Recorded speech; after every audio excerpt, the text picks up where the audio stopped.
निकल गया, गुजर गया। बस एक दो दिन बाकी रह गए। अल्लाह की तौफीक से इस मौके पर कुरान करीम की मुख्तलिफ सूरतों में से चीदा चीदा मकामात की कुछ तशरीहात हमारे सामने आई, सुनाना हुआ। तो बस अल्लाह का करम है।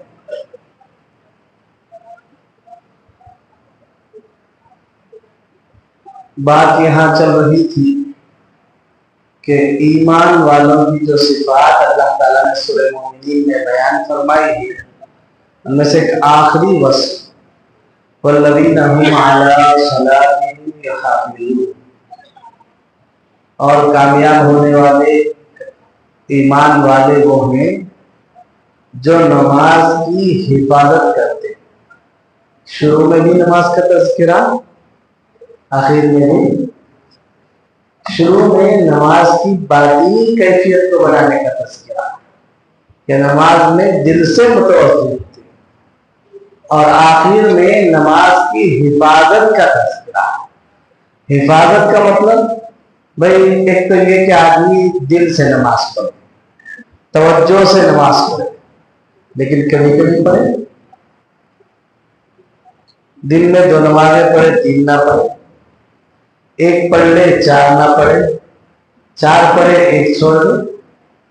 लेकिन जब भी पढ़े तो तवज्जो से पढ़े, दिल लगाकर पढ़े। तो मैं इतना काफी नहीं। नमाज का बातिल बनाने के साथ साथ नमाज की पाबंदी भी जरूरी है। नमाज की मुहाफजत में नमाज का एहतमाम, तमाम नमाजें अपने वक्त पर अदा हो, जमात के साथ मस्जिद में अदा हो, और नमाज के लिए जिन चीजों की जरूरत है उसका एहतमाम किया जाए। बदन की, जिस्म की, जगह की पाकी के साथ साथ तहारत के साथ साथ वक्त का लिहाज किया जाए। वजू सही अंदाज से बनाया जाए, ताकि सफाई का और तहारत का खास लिहाज रखा जाए। नमाज से पहले जो शराइत थे उन शराइत की तकमील की जाए, और शराइत की तकमील के बाद नमाज की पाबंदी हो। रोजाना जितनी नमाजें वो पूरी पढ़ी जाए, सुन्नतों का एहतमाम किया जाए, वित्र का एहतमाम किया जाए।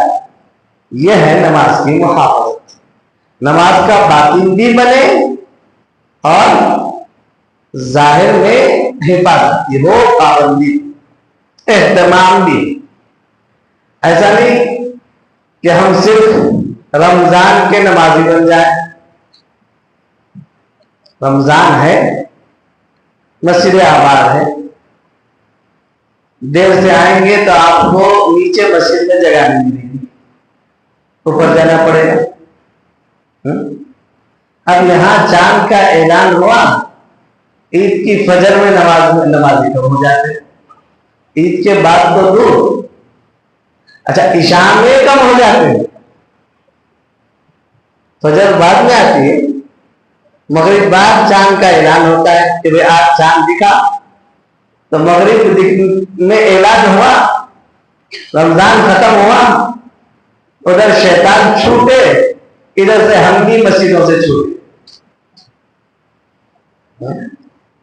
हम भी मस्जिदों से छूटे। अब फिर थोड़ी कमी इशा में, फिर फजर में, फिर ईद के बाद तो मुकम्मल। हमारा मजहब कोई सीजन वाला मजहब नहीं। हम जो मुसलमान हैं वो किस एतबार से हैं? रमजान के मुसलमान हैं, जुमा के मुसलमान हैं, शब कद्र और शब बरात के मुसलमान हैं, मस्जिद के मुसलमान हैं। हमारा इस्लाम, हमारा मजहब पैदा होने से लेकर मरने तक है। घर की चहार दीवारी से लेकर हुकूमत के ऐवान तक, हर हाल में हर शोबे में, हर मौके पर बरतना है। इस्लाम प्रैक्टिकल मजहब है। कुरान करीम में अल्लाह ताला फरमाते हैं, या अय्युहल्लज़ीना आमनू उदखुलू फिस्सिल्मि काफ़ा, ऐ ईमान वालों इस्लाम में पूरे पूरे आ जाओ। आधा तीतर आधा बटेर नहीं। मस्जिद के अंदर तो हम मुसलमान हैं, मस्जिद से निकले तो इस्लाम नहीं छोड़कर चले। कारोबार में हमारा इस्लाम नहीं है, तिजारत में इस्लाम नहीं है, जॉब कर रहे हैं इस्लाम नहीं है, ताल्लुकात में इस्लाम नहीं है, रिश्तेदारियां निभाने में इस्लाम नहीं है, मुआशरत में इस्लाम नहीं है, अखलाक इस्लामी नहीं है। ऐसा नहीं है। मुसलमान तो हर वक्त, हर लम्हे और उसका हर अमल ईमान की अक्कासी करता है, इस्लाम की अक्कासी करता है। चाहे वो मस्जिद में हो तब भी मुसलमान है, चाहे बाजार में बैठकर कारोबार कर रहा हो तब भी मुसलमान। इस्लाम जो फैला लोगों ने बदनाम किया कि तलवार के जोर पर, ताकत के जोर पर फैला। ऐसा नहीं है, अखलाक के जोर पर फैला। ऐसा फैला, अखलाक के जोर पर फैला। बहुत से इलाकों में साहबे किराम रिज़वानुल्लाह तआला अलैहिम अजमईन ताजिर बनकर गए। उनकी तिजारत ने और तिजारत के अंदाज ने लोगों को ईमान कबूल करने पर मजबूर किया। हमारा तर्ज अमल बतलाएगा कि हमारा मजहब क्या है। हज़रत मौलाना अनवर शाह कश्मीरी रहमतुल्लाह अलैह बड़े आलिम दीन गुज़रे, बहुत बड़े, और अल्लाह ताला ने इतना गजब का हाफिजा दिया था।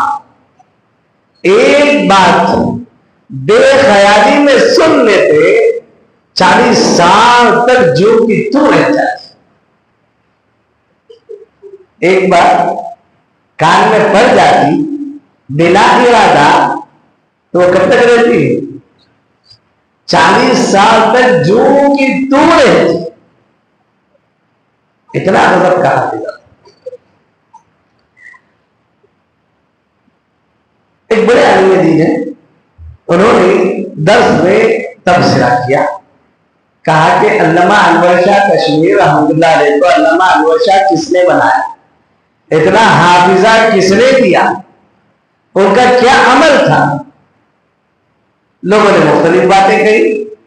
तो हज़रत ने कहा कि उन्होंने वो किताबों का इतना अदब करते थे, उस अदब की वजह से अल्लाह ने उनको वक़्त हाफिजा दिया। किताब होती है मदारिस में, अल-कोर्स की किताबें मुख्तलिफ पढ़ाई जाती है, फिक़ह की, तफसीर की, हदीस की, उसूल हदीस की, उसूल तफसीर की। उसमें एक बीच का असल मजमून होता है और उसके साइड में जो है वो उसके नोट्स लिखे होते हैं, और वो जो नोट्स लिखे होते हैं वो सीधे नहीं होते, टेढ़े मेढ़े होते, क्रास होते, और बाज तो उल्टे होते। तो कहा कि हम लोग जो उस उल्टे जो नोट्स है उसको पढ़ना हो तो किताब को फिरा कर पढ़ते। और अशरफ हज़रत मौलाना अल्लामा अनवर शाह कश्मीरी रहमतुल्लाह अलैह किताब को नहीं गिरा देते, खुद उठकर उस पर जाकर पढ़ते थे। ये एहतमाम था। तो मेरा बहुत बड़ी शख्सियत है, दारुल उलूम देवबंद का बहुत बड़ा कुतुबखाना है। आप फरमाया करते थे कि अगर किसी दिन किसी हादसे में पूरा कुतुबखाना जल जाए तो सारी किताबें बैठकर मैं अकेला लिख दूंगा।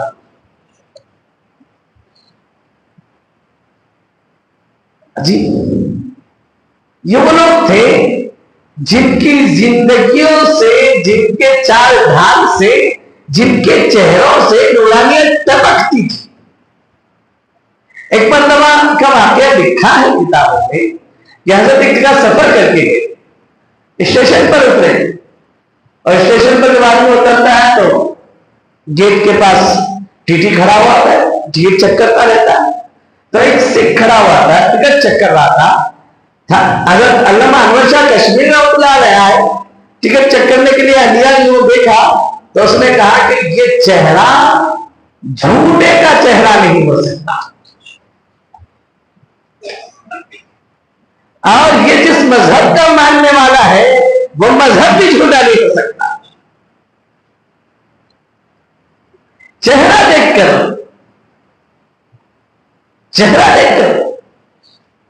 आज हमारे मामला किस तरह खराब है, लोग कहते हैं कि गैर से मामला कर लो, वो साफ होता है मामला का, किसी मुसलमान से न करो।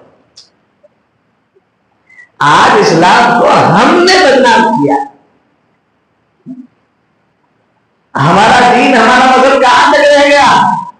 नमाज, रोजा, ज़कात, हज, तिलावत, सदका खैरात, उसमें भी कितना है हम जानते हैं। और ये दीन का 20% है। कितना है? कितना है? दीन के 5 शोबे। कितने शोबे हैं? अकायद, इबादत, मुआमिलात, मुआशिरत और अखलाक। इबादत है ये सारे, नमाज, रोजा, ज़कात, हज, तिलावत, सदका खैरात, जिक्र अज़कार, ये सब के सब क्या है? इबादत है, एक शोबा है। और उस एक शोबे को हमने दीन समझ रखा है, और उसमें भी हम कितने हैं हमें पता है।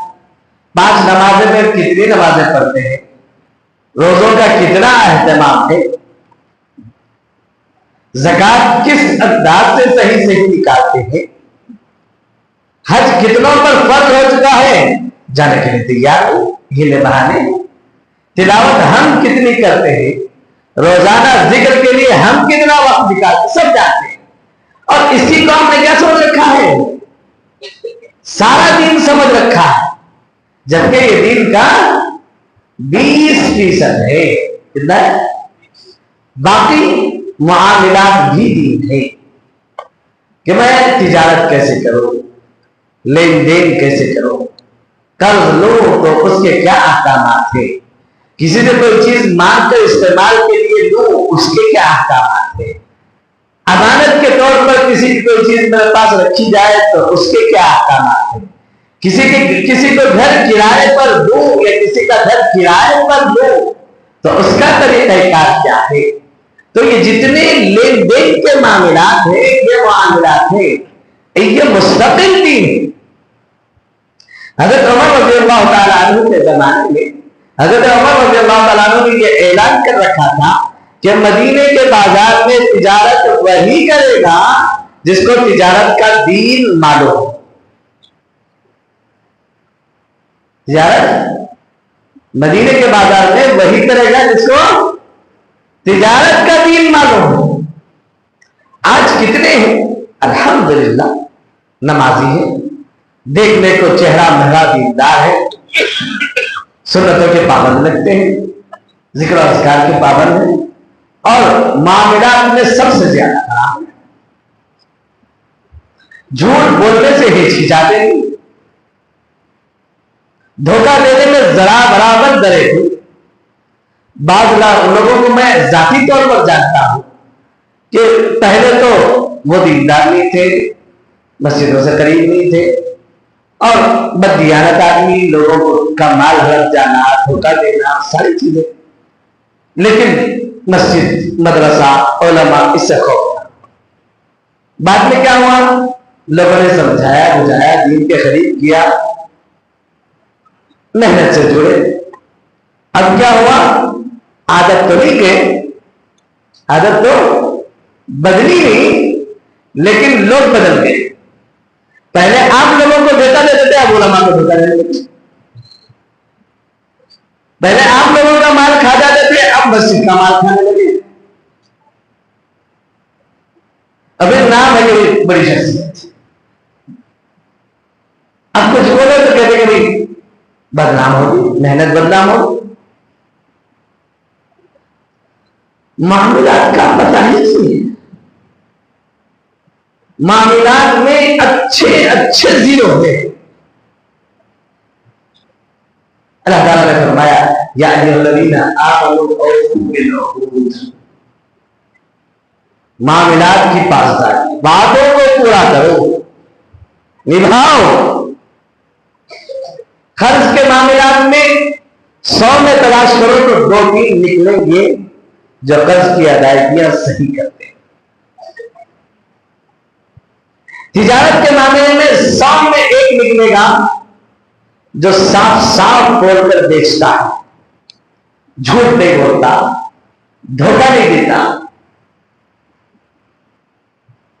आप चले जाए एक सब्जी खरीदने के लिए, चले जाए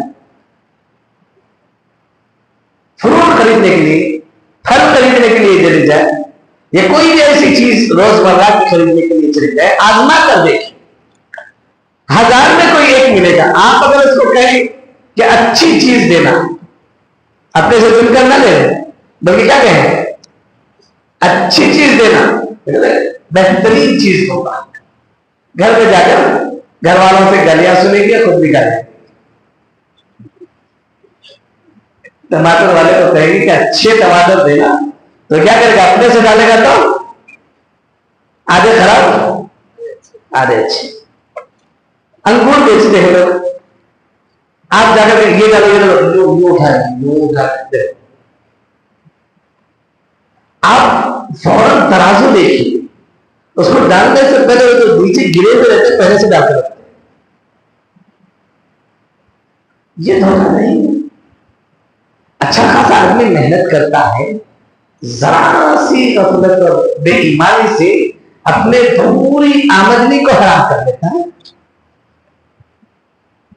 झूठ बोलता कहता है कि इतने में ही आया है, मुझे कोई मुनाफा नहीं, मैं असल में तुम्हें दे रहा। सरासर झूठ। मेरे सामने कोई कहता है तो मैं कहता हूं तुम्हारी बात अगर सही है तो तुम ताजिर बेवकूफ, या फिर तुम्हारी बात झूठ है। इसलिए कि तिजारत का मतलब मुनाफा कमाना है। तिजारत में क्या करता है, भाई जब नफा नहीं कमाना है तो पैसे डाल के बहुत बर्बाद क्यों कर घर बैठ रहा है। ये कोई वेलफेयर है, खिदमत खर्च है। भाई मुनाफा ठीक है, दूसरों से 100 रुपया मुनाफा लेता हूं, तुमसे 50 लो, लेकिन ये कि मैं जितने में आया उससे कम में दे रहा हूं, ये या तो झूठ है या तो बेवकूफी। साफ झूठ बोलते। हमारे आगे कहते अगर भाई मैं ये नहीं कहूंगा कि मुझे जितना पड़ा, हाँ मुनाफे तो कुछ कर लूंगा, बगैर मुनाफे के मैं नहीं दूंगा। ताल्लुकात अपनी जगह, रिश्तेदारी अपनी जगह, तिजारत है तो बगैर नफे के नहीं दूंगा, ये झूठ हो जाएगा। हाँ किसी से ज्यादा दूंगा तो ताल्लुकात की बुनियाद पर कुछ मुनाफा कम कर दूंगा, असल में किसी को नहीं दूंगा। साफ बात है, तो साफ झूठ बोलते। इसीलिए हदीस में कहा गया अत्ताजिरु सदकुल अमीन मन अंबिया व शुहदा व सालिहीन। तिजारत में 2 औसाफ अल्लाह के नबी ने बयान किए, सच्चाई, अमानतदारी। सच्चाई और अमानतदारी, ये 2 चीजें हैं। इन 2 चीजों के साथ आदमी तिजारत करता है, क़यामत के दिन नबियों, सिद्दीकों और शुहदा और सालिहीन के साथ।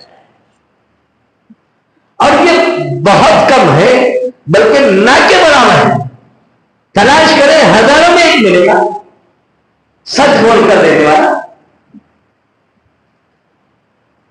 मामलात का अपना दीन है, मुआशरत का अपना दीन है। मुआशरत का मतलब क्या है? मुआशरत का मतलब क्या है? आदमी जानवर तो नहीं, आदमी मदनियत तबाह है, अकेला नहीं रह सकता, 4 लोगों के साथ रहेगा, 4 लोगों से उसको वास्ता पड़ेगा, उसका ताल्लुक हर एक से अलग अलग होगा। किसी का शौहर होगा, किसी का बाप होगा, किसी का भाई होगा, किसी का दोस्त होगा, किसी का पड़ोसी होगा, किसी का दुश्मन होगा। ये मुख्तलिफ आदमी के क्या होते हैं? ताल्लुकात होते हैं। इन ताल्लुकात को कैसे निभाया जाए, ये मुआशरत वाला दीन है। नबी पाक सल्लल्लाहु अलैहि वसल्लम ने दोस्ती तो दोस्ती, दुश्मनी कैसे निभाई जाए वो भी बताया। दोस्ती कैसे निभाना, दुश्मनी कैसे निभाई जाए, वो भी अल्लाह के नबी ने बताया।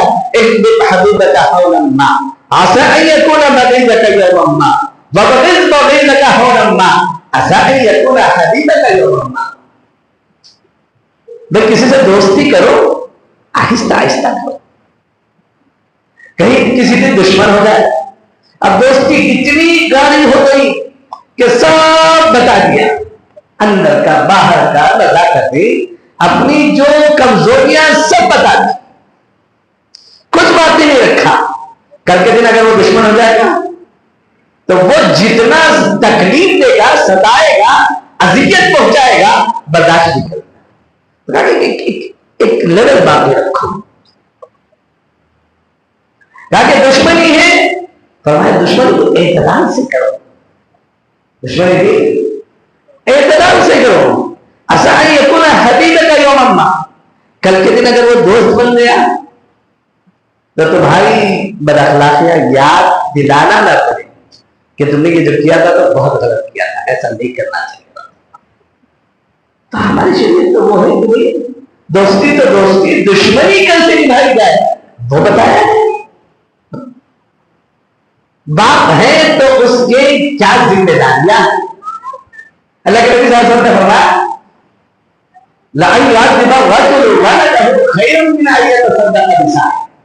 आदमी अपनी औलाद को अदब अखलाक सिखाए, एक साथ सदका करने से बेहतर अखलाक सिखाए। आज अल्लाह की बना अखलाक तो क्या सिखाएंगे, खुद बच्चों को बद अखलाक बनाते। किसी के बारे में मालूम हुआ कि भाई कह दिया कि उन्होंने उससे ऐसा कहा, तो क्यों खामोश रहा, तू चार बात और कह देता। उसको मालूम होना चाहिए ना मेरा बेटा है तो। और बच्चों की हिमायत में वो खुद बदतमीजी पर उतर आते। पहले ये होता बड़ों का मामला खराब होता, हमारे बचपन में वो अपनी जगह होता, बच्चे उनका बोलते तो दो थप्पड़ लगाए जाते हैं। बस तेरी औकात नहीं है कि बड़ों के सामने की बात करे। आज तो उकसाया जाता है रिश्तेदारों में, ताल्लुकात में, अखलाक नाम की कोई चीज बच्चों में नहीं रही। कसूर किसका, कसूर किसका, मां बाप का। हम एक जमाना देखते थे कि महल्ले से एक बड़ा आदमी गुजर जाता, चाहे उसको जान पहचान ना हो, ताल्लुकात ना हो, रिश्तेदारी ना हो, अजनबियत हो, तो उससे कम उम्र वाले अच्छे अच्छे लोग बीड़ी पी रहे होते तो छुपा लेते, कोई बदतमीजी कर रहे थे तो खामोश बात आ जाती। क्यों, वो अदब सिखाया गया होता। कोई डांटता तो खामोश रह जाते।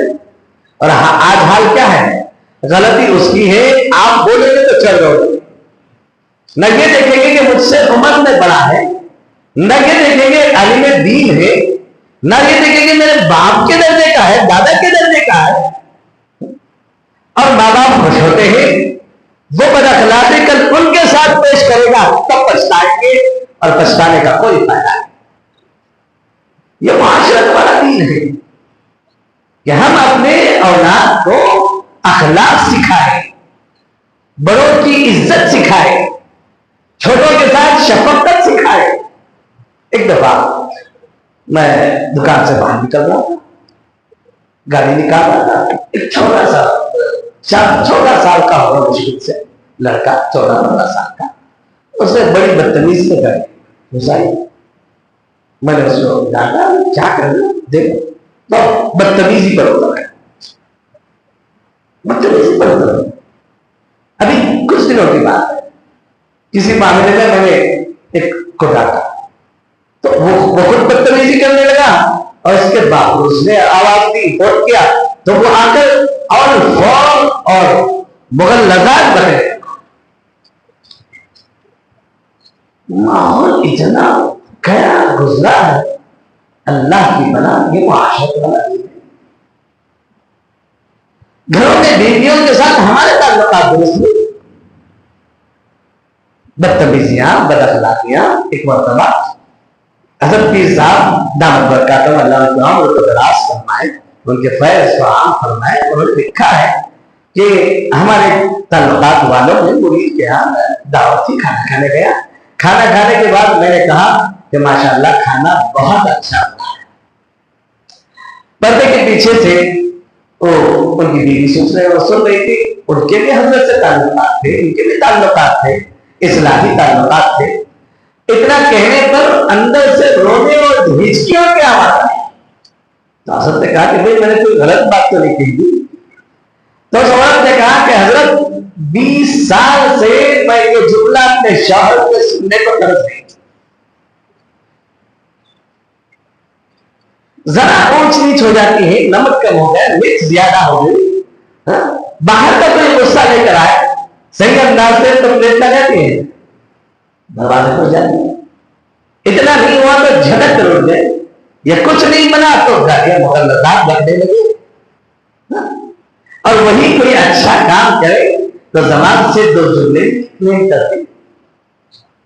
अगर देखा जाए शरीयत के एतबार से बीवी पर शौहर की खिदमत की कोई जिम्मेदारी नहीं। अगर बीवी मुतालबा करे कि मुझे खाना होटल से लाकर खिलाओ, तो तुम्हें होटल से लाकर खिलाना पड़ेगा।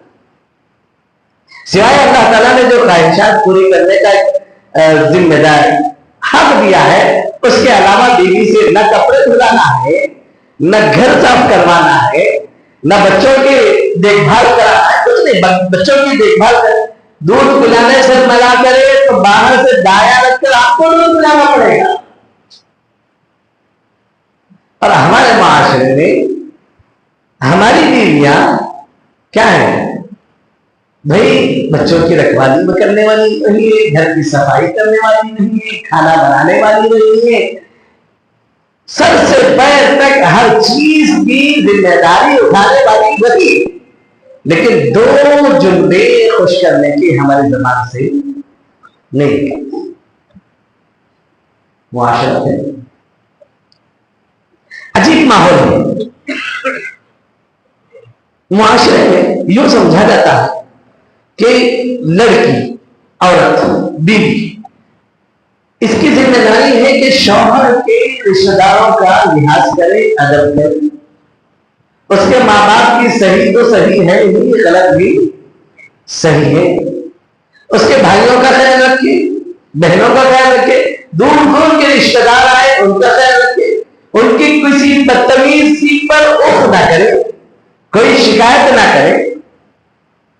और खुद शौहर अपना यह हक समझता है कि मैके वालों की इज्जत निकालना मेरा पैदाइशी हक।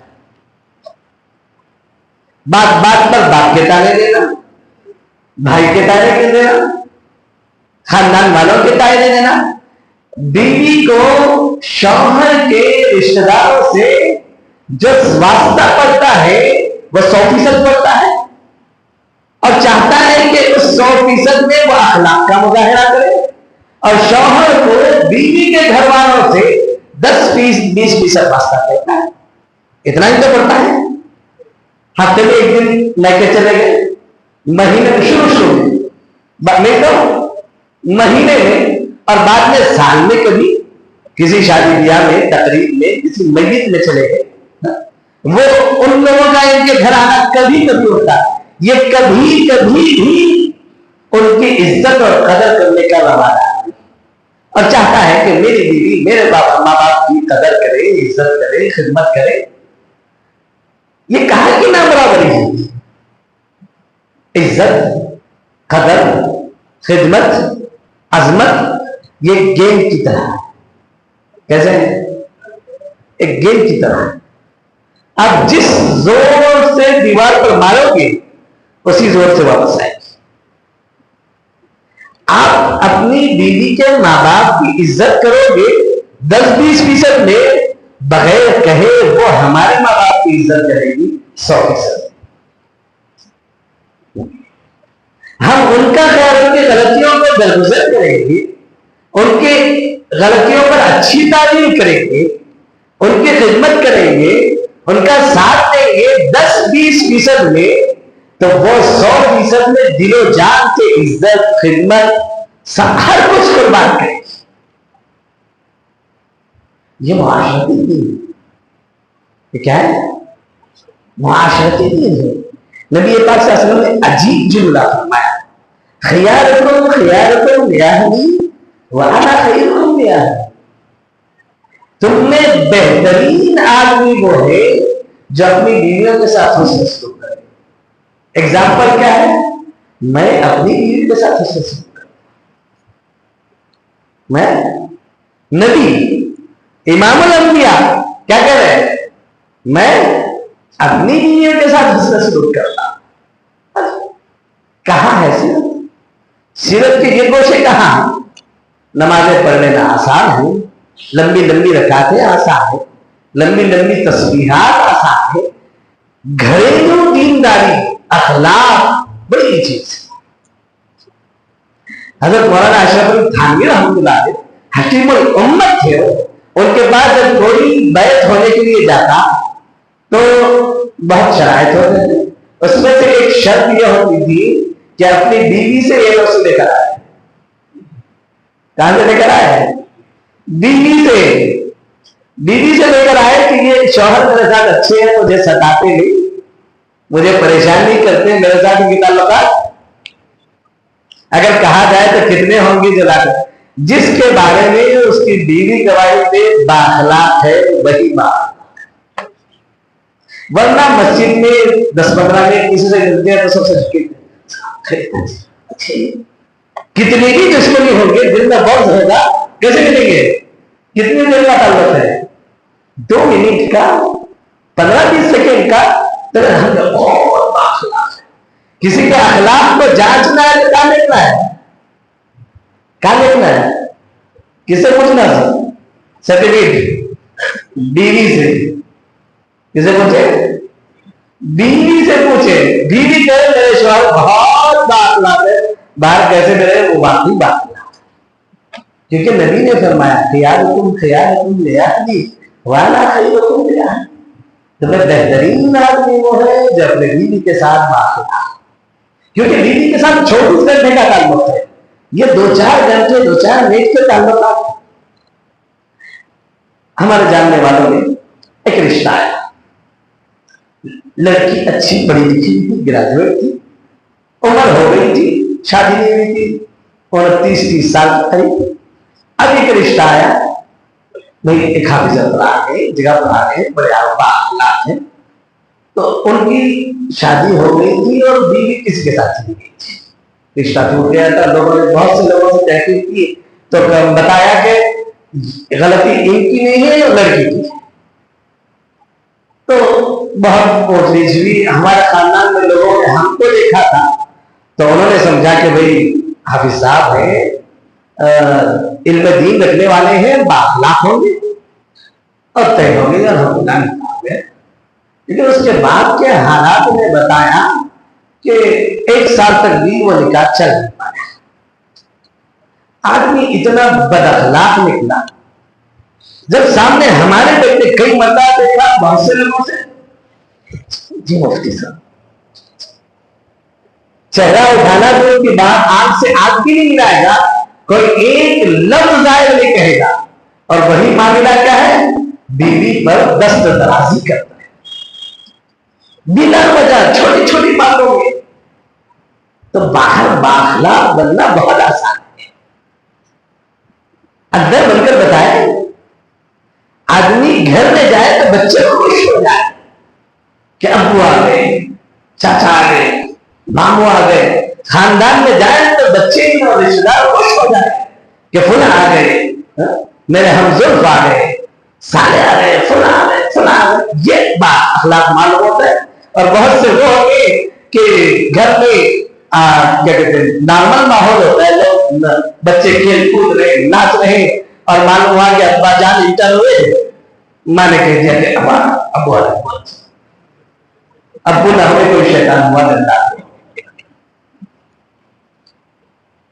अब्बू ना हुए क्या हुआ, कोई जल्लाद हुआ। नबी पाक सल्लल्लाहु अलैहि वसल्लम मिंबर पर बैठकर खुतबा दे, नमाज से आ गए, हसन और हुसैन कुर्ते लंबे, भागते हुए खड़ रहे, गिर रहे, उतर कर लेने चले। उतर कर कौन? इमामुल अंबिया। आप नमाज पढ़ते होते, नमाज से आकर कंधे पर बैठ जाते, सजदे में गए ऊपर बैठ जाते, जैसे बच्चों की आदत होती है घोड़ा बैठ जाए तो आप डांटते नहीं, उतरने का इंतजार। एक मरतबा आप घोड़ा बने हुए, हसनैन में से कोई आपके ऊपर बैठा हुआ और आपको उनको खिला रहे, हम नहीं, मैं मुफ्ती साहब, मैं कैसा मुफ्ती साहब, मैं अमीर साहब, मैं इमाम साहब, मैं फलाना साहब, वकाम हमारा, ये कौन नहीं है? इमाम अल्लाह। एक सहाबी मिलने के लिए आए, सहाबी ने कहा कि बेटा सवारी तो जबरदस्त है। तो अल्लाह के नबी ने कहा कि सवार कम जबरदस्त है, सवार कम जबरदस्त है। अजीब, यह अखलाक ही नहीं है हमारे पास। हजरत उमर रज़ियल्लाहु ताला अन्हु के बारे में हमारे उस्ताद ने बताया, फिर से आपका वो रोग और दबदबा था। देखो कुछ वक्त जायद हो तो बर्दाश्त करने दो, 4 दिन। मैं भी रात भर का सोया हुआ नहीं, रात भर थोड़ी देर भी बिस्तर पर सर नहीं लगाया। सुबह में फजर पढ़ के बैठा था तो इतनी तेज आंख लगी, मुश्किल हो गया। देखा तो 6-10 रोज बना के सर झटक के भाग गया। आप लोग बैठे हैं, बशाशत है, तो क्या कह रहा था?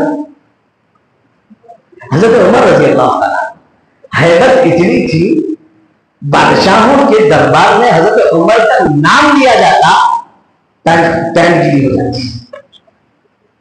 वाकई ऐसा रोग था। और आपका हाल ये था बच्चों के साथ, जब आप नमाज पढ़कर निकलते तो बच्चे इंतजार में खड़े रहते, लपक कर कोई चादर खींच लेता, कोई कमर पर चढ़ जाता, कोई टोपी खींच लेता, कुछ नहीं कहते। ये अखलाक है माशा। नबी पाक सल्लल्लाहु अलैहि वसल्लम एक मर्दा बैठे हुए थे, एक बच्चा या हसनैन में से किसी को दिया और आपने बोसा किया। एक और सहाबी बैठे हुए थे, उन्होंने कहा अल्लाह के नबी आप बच्चों को बोसा दे रहे? मेरे 10 बच्चे हैं, किसी को आज तक मैंने बोसा नहीं किया।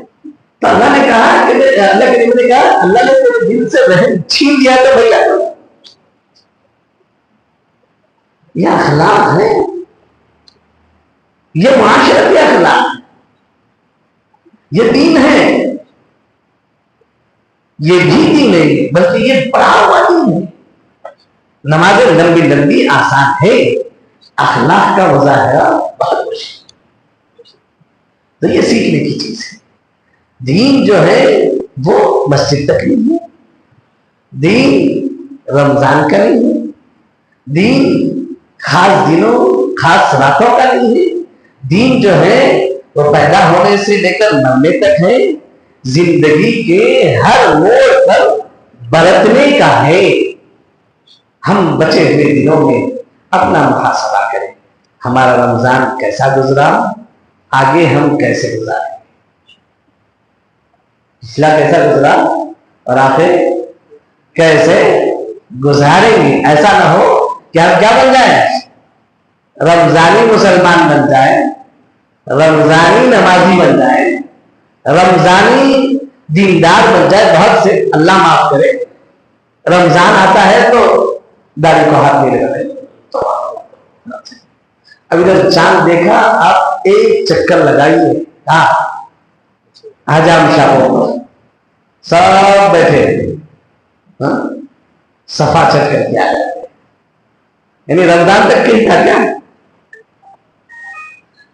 बहरहाल हम सीजन वाले मुसलमान न बने। जैसे आबाद है वैसे बाद में भी मस्जिदों को आबाद, जैसे हम अखलाक का मुजाहिरा दीन का मस्जिद के अंदर करते हैं, हमारी जिंदगियों में हर मोड़ पर सीखें, बरतें और अपनी जिंदगियों को खुशगवार बनाएं। इस्लाम पाबंदियों का नाम नहीं है। इस्लाम उस तर्ज जिंदगी का नाम है जिस तर्ज जिंदगी में खुद अपने आप को आराम, राहत, इज्जत, मोहब्बत सारी चीजें मिलती हैं और मेरे साथ रहने वाले हर एक को खुशी, आराम और राहत मयसर आती है। उस तर्ज जिंदगी का नाम इस्लाम। बरत कर देखें फिर पता लगेगा। अल्लाह ताला तौफीक अमल नसीब फरमाए।